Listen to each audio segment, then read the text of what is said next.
to'silib qoldim ittifoq yo'li keynida.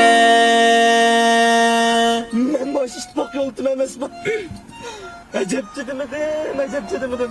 Voy, nimaga chidimidingiz? Qistab ketdi deymi, xinib qistab ketdi. Ya, men boshida obuni bo'lmasa.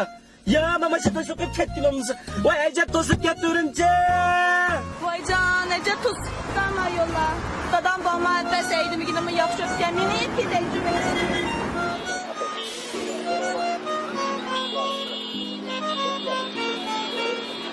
Yama to'sab ketdi bu, sen isqonsimi to'sab, yama to'tat qilolmida. Allah.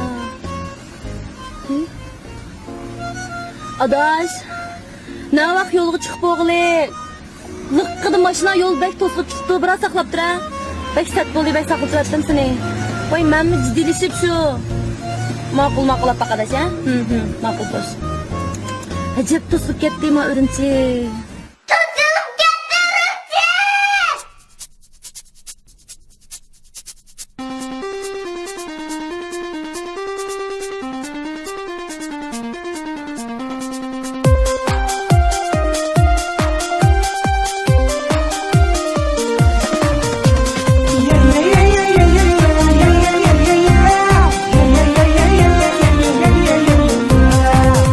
Hazır to'y qilish pek terslashib ketdi. Odam bilan baslashib ketdi.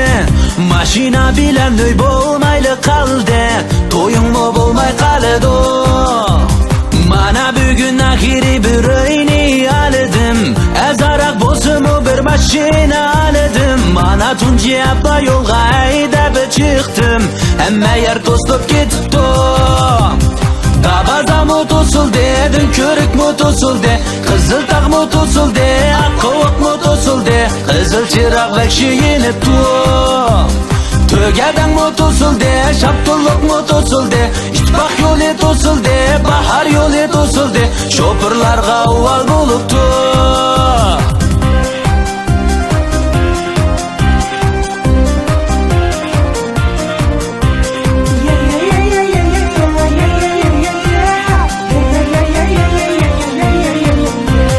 Urumchi bek to'slab ketdi. Nemishqa to'slab ketdi. Mashina bekchiq. Nemishqa alginab shirkatimiz bir tal kimlik olib kelsa, birdan mashina beryapmiz. Yeningizga azroq pul silib olsangiz, 3 yilga bo'lib qarz to'lalisiniz. Alganab shirkatidan mashina ilang, faqatla kimlik ketidi.